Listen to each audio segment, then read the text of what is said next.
Shalom jemaat yang dikasihi Tuhan. Kiranya damai sejahtera Kristus menyertai saudara-saudara sekalian. Bapak Ibu, saudara-saudara yang dikasihi Tuhan, pernahkah kita mengalami suasana di mana kita merasa sangat kecil di hadapan Tuhan?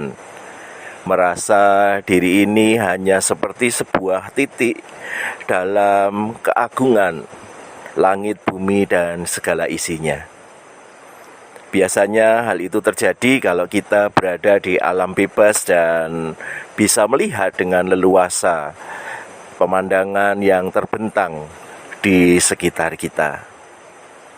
Lalu, apakah perasaan yang kemudian muncul dari kita menanggapi apa yang dibentangkan Tuhan di hadapan kita itu?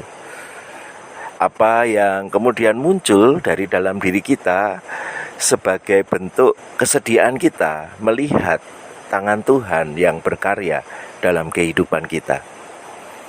Nah, di dalam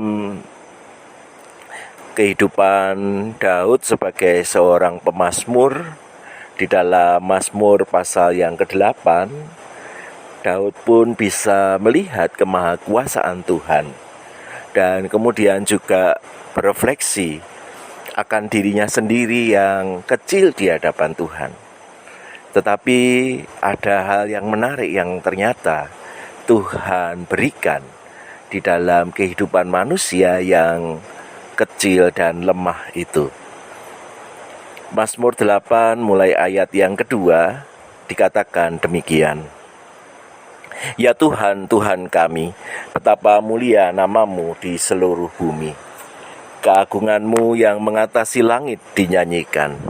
Dari mulut bayi-bayi dan anak-anak yang menyusu telah Kau letakkan dasar kekuatan karena lawan-Mu untuk membungkam musuh dan pendendam. Jika aku melihat langit-Mu, buatan jari-Mu, bulan dan bintang-bintang yang Kau tempatkan, apakah manusia sehingga Engkau mengingatnya? Apakah anak manusia sehingga Engkau mengindahkannya? Namun Engkau telah membuatnya hampir sama seperti Allah dan telah memahkotainya dengan kemuliaan dan hormat. Engkau membuat dia berkuasa atas buatan tangan-Mu. Segala-galanya telah Kau letakkan di bawah kakinya.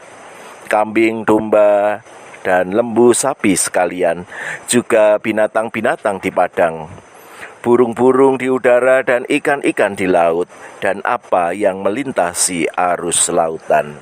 Ya Tuhan, Tuhan kami, betapa mulianya nama-Mu di seluruh bumi.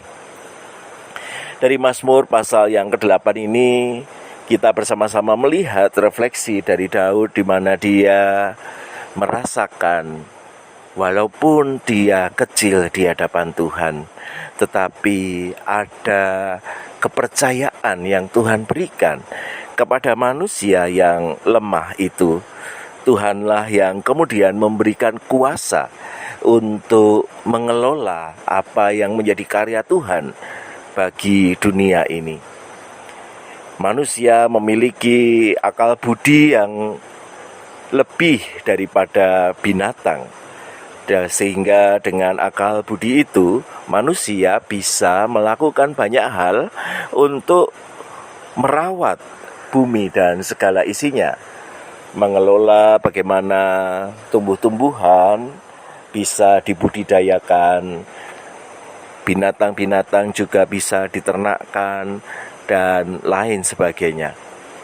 Dan ketika itu kemudian menjadi tanggung jawab kita, sudahkah manusia itu menggunakan tanggung jawab itu dengan sebaik-baiknya? Sudahkah manusia mengelola bumi ini dengan semuanya diarahkan bagi kemuliaan Tuhan?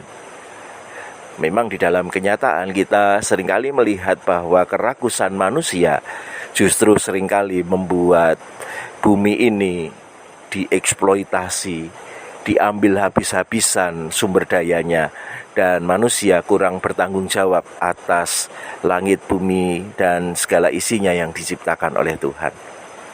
Dan biarlah melalui refleksi dari Daud ini, kita bersama-sama lebih bersedia untuk terlibat di dalam memelihara bumi ini.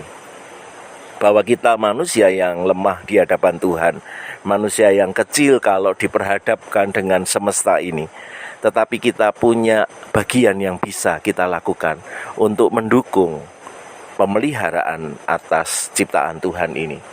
Kita bisa melakukan hal-hal yang sederhana tetapi membawa dampak yang signifikan di dalam kehidupan ini.